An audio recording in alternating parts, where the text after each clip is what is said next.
আলাইকুম আসিয়ার রান্না ইজ ব্লগ চ্যানেল সবাইকে স্বাগতম জানিয়ে আজকে খাস্তার নেমতি রেসিপি নিয়ে চলে আসলাম।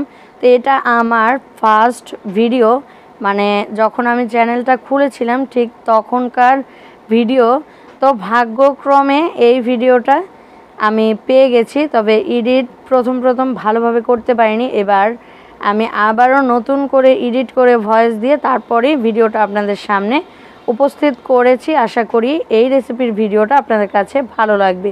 তো প্রথমে আমি এখানে 3 কাপ ময়দা নিয়ে নিয়েছি, তারপর পরিমাণ মতো লবণ আর কালো জিরা দিয়ে দিয়েছি। তো হাত দিয়ে শুকনো উপকরণগুলো খুব ভালোভাবে নেড়ে মিশিয়ে তারপর এখানে দিয়ে দিব পরিমাণ মতো তেল। তো তেলটাকে আমি মানে এই মুরগি ভেজেছিলাম আগের দিন, তো সেই তেলটাই ফেলে দেব নাকি, এই কারণে মানে এখানে দিয়ে দিলাম। তো এখানে খারাপ কিছু বলার বা দেখার কোনো বিষয় না। তো আশা করি আপনাদের কাছে ভালো লাগবে। যদি মানে কোনো কারণে কোনো সমস্যা হয় তাহলে অবশ্যই ক্ষমা দৃষ্টিতে দেখবেন। তো তেলটা দিয়ে খুব ভালোভাবে মাখা হয়ে গেছে, এটা বুঝবেন তখন মানে মুঠ করে দেখতে হবে যে আসলেই কি এটা মুঠ করে রাখা যাচ্ছে কিনা, একটা দলার মতো থাকছে কিনা। যখন চাপ দিব তখনই শুধু ভেঙে যাবে। তারপর পরিমাণ মতো পানি দিয়ে যে এরকম একটা মানে শক্তও না নরমও না, এরকম একটা ডো তৈরি করে নিব। তো আমার ডোটা তৈরি করা হয়ে গেছে। এইবার কমপক্ষে 2 থেকে 3 ঘন্টা তো রেস্টে রাখতেই হবে, অবশ্যই রেস্টে রাখতে হবে, যেহেতু নর্মাল পানি দিয়ে আমি এই ডোটা তৈরি করেছি। সেই ক্ষেত্রে এই ডোটা অটোমেটিকলি সেট হবে।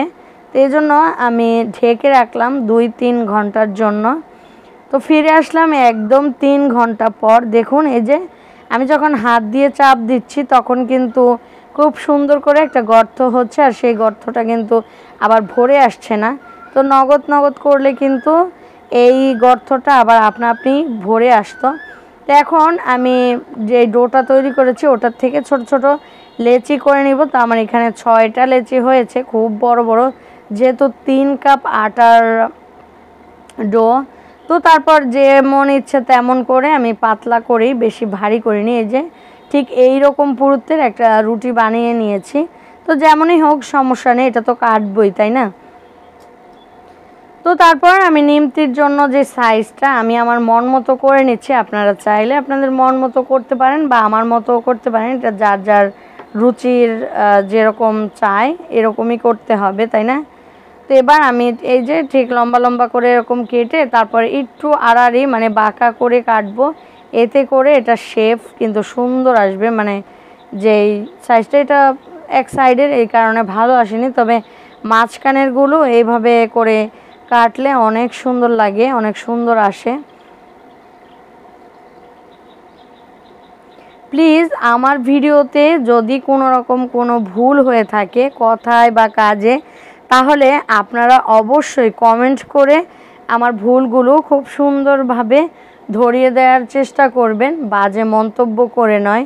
আশা করি আপনাদের কাছে মানে আপনাদের আমি আমার কথাগুলো বোঝাতে পেরেছি।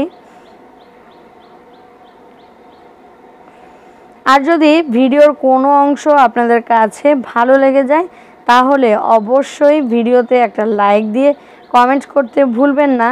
আর চ্যানেলটিকে সাবস্ক্রাইব করে পাশে থাকা বেল বাটনটি অল করে রাখবেন, এতে করে আমি যখনই ভিডিও ছাড়ব সবার আগে আপনাদের কাছে পৌঁছে যাবে।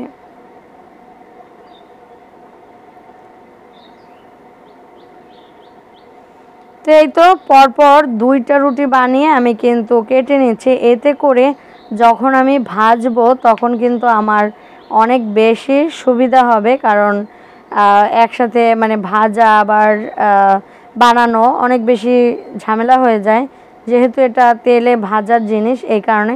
তো দেখুন তেলে ছাড়ার সাথে কিন্তু ফুলে উপরে উঠে আসছে। তো একসাথে আমি অনেকগুলো করে ভেজে নিব, যেহেতু অনেকটা বেশি তেল দিয়েছি।